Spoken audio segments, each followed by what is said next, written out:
Salut, ici Résumé court. Aujourd'hui, je vais vous faire le résumé du film de comédie sud-coréen intitulé Timer. Spoiler à venir. Attention et prenez soin de vous. Dans le futur, un appareil est développé et il permet de voir l'heure exacte à laquelle les gens rencontreront leur âme sœur. C'est ce qu'on appelle la prochaine étape révolutionnaire dans le matchmaking numérique. Une application appelée Timer offre un tel service aux gens ordinaires. Ils insèrent une puce sur votre poignet qui compte le temps restant afin que vous rencontriez votre âme sœur. Lorsque deux âmes sœurs se trouvent à proximité l'une de l'autre, la minuterie se déclenche, leur faisant savoir qu'ils se sont rencontrés. Cependant, la minuterie ne commencera pas tant que les deux personnes n'auront pas intégré la puce dans leur poignet. Ona est une orthodontiste de Los Angeles qui porte une minuterie qui ne clignote pas, ce qui signifie que son âme sœur n'en est pas équipée.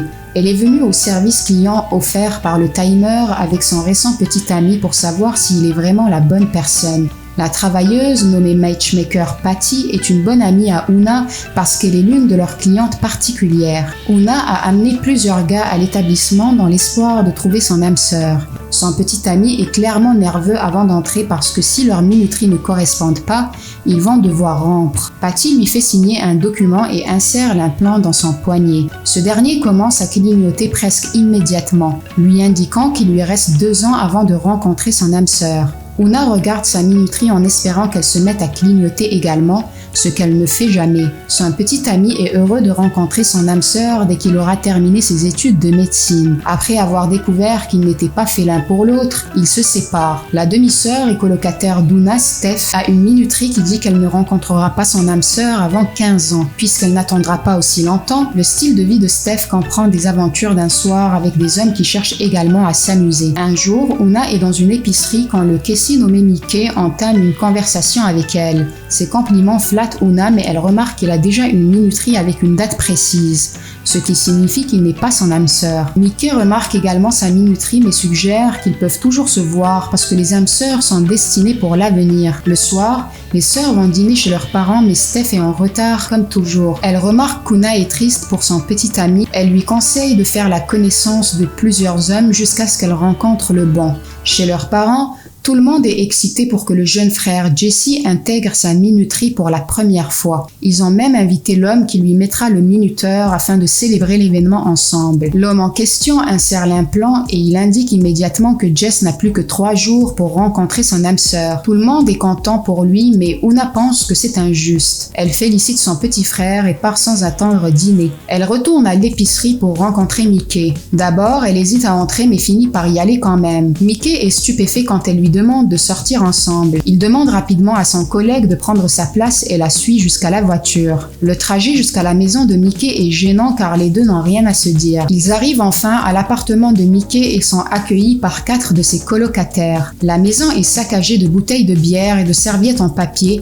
ce qui oblige Una à repenser sa décision. Elle dit aussi à Mickey qu'elle aura bientôt 30 ans et le regrette instantanément. Alors qu'elle est sur le point de partir, Mickey la persuade de rester et les deux s'embrassent enfin. Mais elle remarque à nouveau sa minuterie qui indique qu'il ne lui reste plus que 4 mois d'attente. Una se rend compte que ce qu'elle fait est mal et part après s'être excusée. Le jour suivant, elle est surprise que Mickey vienne à son travail en se présentant comme un patient. Il suppose qu'elle ne l'aime pas car il est caissier et explique qu'il fait aussi de la musique. Il essaie de la persuader prétendant que la minuterie ne montre qu'un chemin défini et que la vie est faite de détours. Mais Una sans embâche déclare qu'il n'est pas fait pour elle, donc elle ne perd pas de temps avec lui. De plus, elle a l'impression qu'il trompe sa future âme sœur. La nuit, elle a un rendez-vous avec un homme mais est clairement très ennuyée. Il ne parle que lorsqu'elle lui pose des questions. Donc le rendez-vous se termine sur une mauvaise note. Pour se remonter le moral, Una va dans un club et rencontre à nouveau Mickey. Il est le batteur du groupe qui se produit ce soir-là. Les deux établissent un contact visuel et se retrouvent dans la chambre de Mickey en fin de soirée. Comme ils étaient dehors, ses colocataires arrivent à la maison et les dérangent. Mickey leur demande à tous de se taire parce que c'est la seule chance qu'il a d'être avec une fille comme Una qui dépasse ses critères de beauté. Pendant ce temps, Steph est à son travail de réceptionniste dans une maison de retraite lorsqu'un bel homme nommé Dan entre. Elle s'intéresse à lui mais est déçue de constater qu'il n'a pas de minuterie. À la maison, elle interroge Una sur la nuit passée et est contente pour elle d'avoir enfin eu un mec. Mais elle finit par lui conseiller de ne plus jamais le revoir car elle pourrait en souffrir.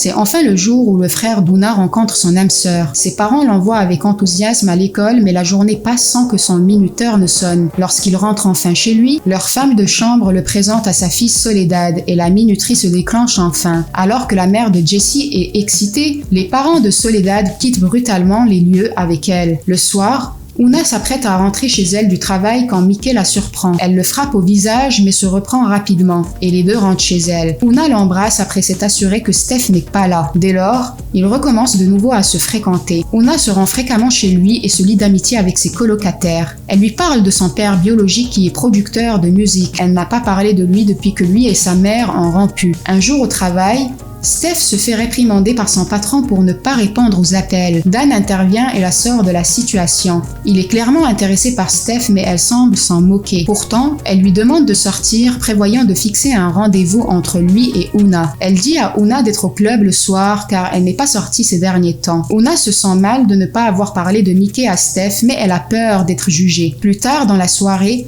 Steph et Dan attendent longtemps Una au bar, mais elle ne vient pas. Au lieu de cela, elle traîne avec Mickey dans sa chambre. Steph et Dan parlent longuement. Dan lui parle de sa femme qui est décédée il y a 3 ans. Il croit qu'elle était son âme sœur, donc il n'a jamais eu à insérer la minuterie sur son poignet. Au fur et à mesure que la conversation se poursuit, il commence à s'apprécier. Mais quand Steph rentre à la maison, elle est furieuse contre Una pour l'avoir abandonnée. Elle voit Mickey dans sa chambre et comprend qu'ils se voyaient en secret. Les choses se compliquent quand les sœurs commencent à discuter de la minuterie de Mickey. Il les interrompt et révèle que sa minuterie est en fait un autocollant qu'il a acheté afin de se sentir inclus. Il ne croit pas vraiment aux minuteries et ne souhaite pas en obtenir. Una est sous le choc et en colère contre lui pour lui avoir menti tout le long. Elle lui demande furieusement de partir. Leur temps ensemble n'avait été agréable que parce qu'elle pensait que cela ne durerait pas longtemps. Maintenant qu'elle sait qu'il n'a pas de minuterie, elle se sent trahie. La semaine d'après, elle tente de le contacter mais se sent misérable en même temps. Elle décide finalement de lui parler et lui dit qu'elle est désolée. Il se retrouve chez les parents d'Una pour l'action de grâce. Leur femme de ménage et sa fille se sont également réunies pour le repas. Mickey sait parler espagnol donc il s'entend facilement avec eux. Una répond à toutes les questions que ses parents posent à Mickey et ne le laisse pas parler. Il est évident qu'elle a honte d'être en couple avec quelqu'un d'aussi jeune et naïf et batteur. Pendant ce temps, Dan et Steph se rencontrent plusieurs fois et commencent à sortir ensemble. Una, d'autre part, ne sait plus ce qu'elle ressent pour Mickey. De plus, sa mère l'exhorte à découvrir si Mickey est son âme sœur dès que possible. Un jour, il avoue soudain qu'il l'aime, mais Una panique et s'en va. Elle et Steph vont ensuite rencontrer le père biologique d'Una, Rick. Ils sont reçus par une jeune femme qui se trouve être la petite amie de Rick. Les premières minutes sont gênantes car Una ne lui a pas parlé depuis longtemps. À un moment donné, elle lui demande pourquoi il n'a jamais eu de minuterie. L'homme lui montre la minuterie sur son poignet et lui dit qu'il en a une mais qu'il lui reste encore un peu de temps pour rencontrer son âme sœur. Puis, sa petite amie leur dit qu'elle s'est faite retirer sa minuterie parce qu'elle aime Rick et ne se soucie pas de ce que signale la minuterie. Les sœurs sont inspirées par elle. Elles se précipitent pour se faire retirer la leur, promettant de vivre leur vie non en fonction d'un stupide compte à rebours. Kate est complètement sous le choc de découvrir que les filles veulent retirer leur minuterie. Elle et le responsable les avertissent que si l'appareil est retiré une fois, elles ne peuvent plus le réinsérer à nouveau et ce sera donc leur dernière chance de trouver le véritable amour. Steph dit qu'elle s'en fiche et finalement retire le sien. Mais quand vient le tour d'Una, elle hésite. Quelques secondes avant que la minuterie ne soit retirée, elle commence à émettre un bip. Il s'avère que son âme sœur a intégré sa minuterie à ce moment-là. Una n'a que 5 heures pour le rencontrer. Elle décide de la garder par curiosité, mais Steph se fâche contre elle. Le lendemain, c'est leur anniversaire commun. La nuit, le compte à rebours d'Una s'arrête, ce qui signifie qu'elle rencontrera son âme sœur le lendemain. Leur mère organise une fête d'anniversaire pour toutes les deux et a invité Dan et Mickey. Steph arrive la première à la maison et discute avec Dan. Mickey, quant à lui, est occupé à traduire une conversation entre la femme de chambre et la mère d'Una. Ils décident de maintenir leur statut de patron et ouvrier et laissent leurs enfants prendre leur relation en main. Quand Una arrive à la fête, sa minuterie sonne en même temps que celle de Dan, ce qui signifie qu'il est son âme sœur. Steph, agacée, se précipite vers la cuisine pendant que Mickey quitte pour son logement. Dan suit Steph et lui demande si elle va bien. Una se joint à eux pour parler de la situation. Steph commence à crier sur Una pour avoir toujours tout ce qu'elle veut dans la vie. Elle croit qu'Una lui a pris Dan, qui est la seule personne qui ne l'ait jamais intéressée. Les reproches se terminent quand Una dit à Steph qu'elle est sa meilleure amie et qu'elle ne veut pas de Dan. Après le départ d'Una, Dan dit à Steph qu'il a obtenu une minuterie parce que c'était important pour elle et qu'il ne se soucie pas de sa sœur. Le lendemain matin,